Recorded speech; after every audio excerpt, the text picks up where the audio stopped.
Fala aí pessoal, beleza? Sejam muito bem-vindos a mais um vídeo aqui nesse canal. Meu nome é Jean e hoje quero falar com vocês a respeito da primeira etapa da prova da F1, que é a prova teórica aí, a que mais assusta o pessoal.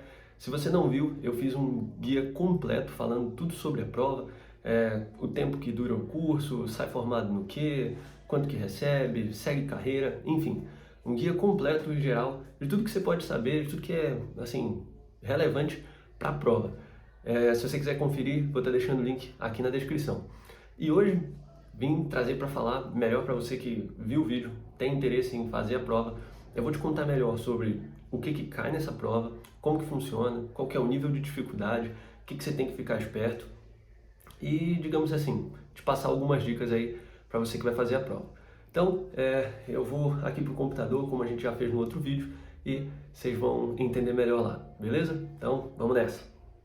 Vamos aqui agora a tela do computador para falar sobre a prova teórica. Esse PDF aqui, eu usei ele no último vídeo, mostrar para vocês isso aqui, ó, que era esse super bizu e o edital, uma parte dele, né? Então vamos lá, aqui a gente tem falando sobre a prova teórica. Vamos lá, primeira coisa que você tem que saber, as 4 disciplinas que caem. A gente tem matemática, física, português e inglês. Eu vou comentar melhor a respeito de cada uma delas aqui e os assuntos que mais caem. E a gente tem também a redação, que tem algumas observações para fazer dela. Certo, começar aqui falando das principais características da prova.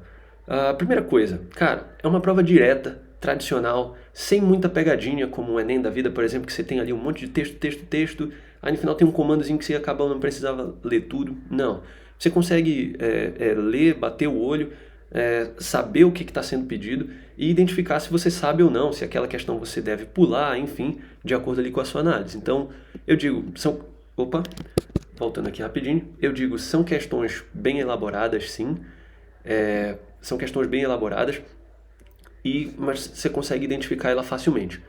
Aqui são 20 questões por matéria, tá? Em 2 dias de prova, sábado e domingo. A divisão fica... em um dia você tem matemática e física e no outro você tem inglês, português e redação. Isso daqui é algo muito importante que você deve tentar atingir, que acertar pelo menos 10 questões de cada matéria e 5 pontos da redação, pelo menos, tá? Porque isso daqui, não é que se você não conseguir fazer isso, você está fora da prova. Não. Mas isso daqui, você fazendo isso, você consegue bater a média da prova, né, que é acertar metade de cada uma das matérias, e você tem ali uma vantagem muito grande em relação aos outros candidatos. Tá? Você sai provavelmente logo de cara ali na primeira lista. E você também não pode zerar nenhuma matéria. Tá? Você não precisa... Mesmo que você não acerte as 10, você não pode zerar nenhuma matéria, tá? Então, enfim, cara, zerar uma matéria tá muito complicado. Vamos lá. Aqui a gente tem um pouco mais falando das disciplinas. Eu vou começar por matemática. Isso daqui com certeza assusta o pessoal. Meu Deus, matemática, prova militar, é muito difícil. Não, calma. A gente vai dar uma olhada. A primeira coisa que eu quero salientar é o seguinte, a prova ela tem o pré-requisito de que você tenha um ensino médio, mas não quer dizer que todos os assuntos que caem nela a gente necessariamente vê no ensino médio. Vou te dar um exemplo. Cálculo. Cálculo é uma matéria que a gente não costuma mais ver no ensino médio, mas que ela cai e cai todos os anos na prova da F1. Então você vai ter que estudar isso daí por fora. Eu vou indicar alguns livros para que você tenha uma noção melhor ao final do vídeo aqui, certo? Tá, então falando disso, aqui para matemática em específico eu tenho um documento muito legal, que é esse aqui, ó. Isso daqui eu consegui lá no site do Mademática, do professor Renato Madeira, tá? É um blog, eu vou estar deixando o link aqui na descrição. Jean, o que é isso? O que é essa tabela? Cara, isso daqui são os assuntos dos últimos 10 anos de prova, tá? De 2009 até 2020. Dos assuntos que mais caíram na prova. Então você vê aqui que tem uma recorrência muito grande, por exemplo, de progressões. Você vê aqui também a questão de polinômios, trigonometria também cai bastante, função, olha só a quantidade de questões que cai.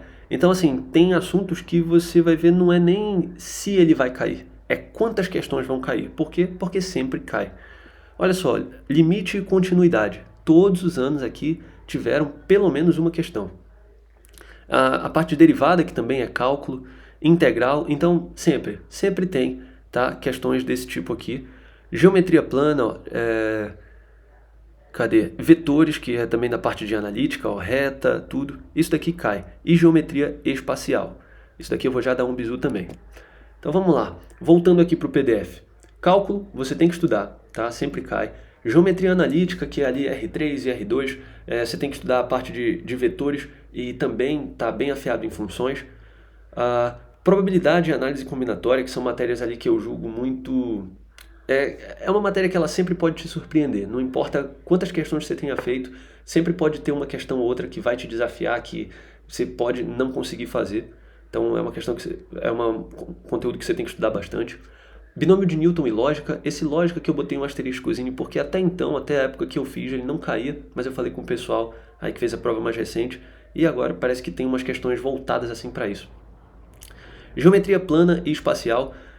Minha recomendação, você viu lá que aqui naquela tabela que ele cai bastante geometria espacial, né? Tá aqui em vermelhinho, ó, 6,9%. Cara, minha recomendação é, fique bem afiado na parte de geometria plana e também na de espacial. Por quê? Geralmente, as questões mais difíceis de geometria espacial, elas passam pela plana em algum momento. E geralmente essa é a parte difícil da questão. Tá?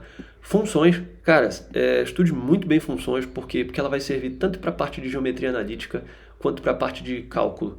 Tá? Então, tem livros ali que tem o pré-cálculo, que é onde você vai ver a parte de funções e mesmo teoria entre função injetora, domínio, imagem, todo esse tipo de coisa que você tem que saber para mandar bem nessas outras matérias. Em física, a gente já não tem uma tabelinha daquela, mas os assuntos que mais caem: eletromagnetismo, termodinâmica, mecânica clássica, e mecânica clássica é tudo, tá? Cinemática, dinâmica, parte de leis de Newton, enfim. MRUV, a parte de movimento circular também. E também tem, a gente só costuma, às vezes no ensino médio só estuda o MCU, mas tem o movimento circular uniformemente variável, também cai aqui. Enfim, você tem que ver lá no edital, tá? Leiam o edital, eu falei isso no último vídeo, leiam o edital de novo em relação às questões, porque lá tem tudo. A gravitação e ondulatória. Todo ano cai pelo menos uma questãozinha de gravitação, se eu não me engano, e ondulatória, estudem também a parte de MHS, movimento harmônico simples, que o pessoal passa meio batido aí, né? Não estuda essa parte e isso cai, então dê uma olhada. Certo, aqui a gente tem a parte de português. Particularmente para mim, esse daqui era minha maior dificuldade. O que a gente vai ter em português?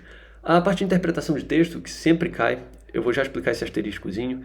A parte de crase, complemento verbal e nominal, figuras de linguagem e regência. Eu coloquei esse asteriscozinho aqui porque as provas, os textos que vêm na prova de língua portuguesa e os textos que vêm na prova de inglês também, eles servem como texto de apoio para você fazer a sua redação. Tem gente que gosta disso, tem gente que não gosta, não cabe a gente julgar. É assim que a prova funciona.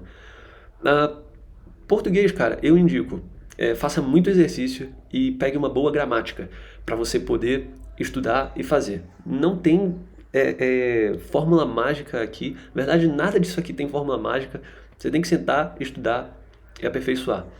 Inglês é parecido com a prova de português, porque a interpretação também vai ter e é a gramática direto. Posição de artigos, preposições, tem questões que ele só vai te pedir assim para a frase e para você marcar qual que é a preposição que deve entrar ali. Simples assim, como eu disse, fácil identificação, sem pegadinha. Então você tem que ficar atento. A parte de física aqui é a que eu julgo mais difícil de você estudar. Por quê? Porque geralmente no ensino médio comum a gente não vê esses assuntos aqui todos com a profundidade adequada para fazer uma prova desse tipo. Então é algo que você vai ter que voltar lá e ver, sabe, com bastante calma, tintim por tintim, tudo que passou e como que é a prova. Tá certo. A última coisa que eu tenho a falar aqui para vocês é sobre redação e por que você tem que ter cuidado com ela. Cara, na instrução da redação, na prova, isso é muito claro, você tem que escrever com letra cursiva. Então, jovem, se você, assim como eu, usa letra de forma, né, aquela letra de imprensa, já esquece, já começa a treinar de volta a letra cursiva, porque isso vai te atrapalhar e muito lá na prova. Falo por experiência própria porque aconteceu comigo e eu tive que reaprender a escrever, né, com letra cursiva na prova, perdi um tempão de tempo na redação, mas no final deu tudo certo. Tá? E aqui sobre a redação também, a gente tem dois modelos para a prova da EFON que pelo menos caíam, né, que era a carta argumentativa e a dissertação argumentativa também. Nos últimos anos, geralmente tem vindo dissertação e talvez isso continue, né, porque virou meio que o modelo, o padrão aí das provas utilizarem a dissertação argumentativa. Mas é basicamente isso. Isso daqui é um mapa geral também da prova teórica, digamos assim, e no próximo vídeo eu venho trazer para ti, eu vou te contar maneiras de estudar, montar uma estratégia, se organizar para poder estudar para isso aqui. Eu sei que assusta, você vê um monte de conteúdo aqui, um monte de coisa, por onde que eu começo, o que que eu faço, como que eu me organizo. Isso é normal. Eu vou trazer no próximo vídeo para vocês duas estratégias para se organizarem melhor, beleza? Então é isso, eu espero que vocês tenham gostado. Se você tem alguma sugestão, comentário, dúvida, deixa nos comentários aí embaixo, dá um like e se você conhece alguém que vai fazer EFON, compartilha esse vídeo com ele que eu tenho certeza que vai ajudar, beleza? Eu vou ficando por aqui, um abraço, valeu e até a próxima!